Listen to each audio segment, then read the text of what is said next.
Okay, welcome to clue number 3 for the April Mystery Knit Along. In this week's video, I'm going to show you how to do a one-row buttonhole. One thing I want to go ahead and mention up front is that you probably will want to watch this video a couple of times just to make sure that you understand, because it is a little bit more complicated than just a plain knit two together yarn over on the next row buttonhole. This is a one-row buttonhole, so we only work it over one row. We're going to be working it over these 3 stitches, 1, 2, 3. And the reason that we're not just doing a typical yarn over buttonhole is because of the type of yarn that we're using, the type of item that we're making, the scarf, and we want it to be able to be to hold it up the way that you're going to wear it when you're finished. So let's go ahead and get started. The first thing that we're going to do, our yarn is currently in the back. We're going to move it to the front, just like that. We're going to slip this first stitch purlwise. Okay. We're going to move the yarn back here. And what that's doing right there is creating a tight, clean edge for the buttonhole, so you won't have any loose loops to where it can snag or anything like that. So that's really important for the type of garment that we're making. So now what we're going to do is we're going to slip this stitch purlwise. Just like we did, there is no knitting. We're going to take this stitch, pass it over. Okay, we're going to repeat that twice more, and essentially what we're doing is binding these stitches off, but we're not knitting them, so it makes it really tight. So we're going to do that 2 more times, and we'll have worked 3 stitches.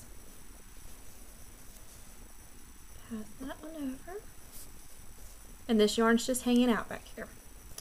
Once more. Oops.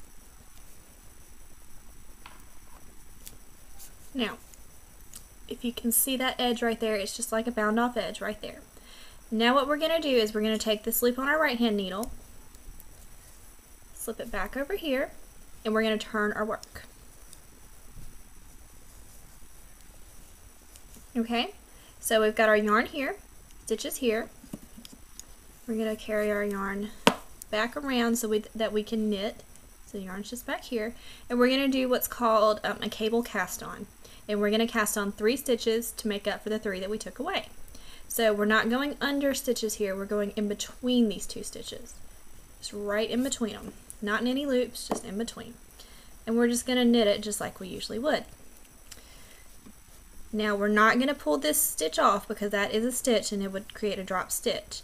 But we've got this loop here, and what we're going to do is we're going to come around this way and sort of twist it and put that one there. And that's 1. So we're going to do that 2 more times.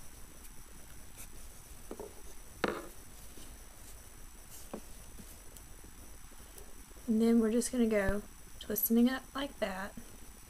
There's 2. 1 more.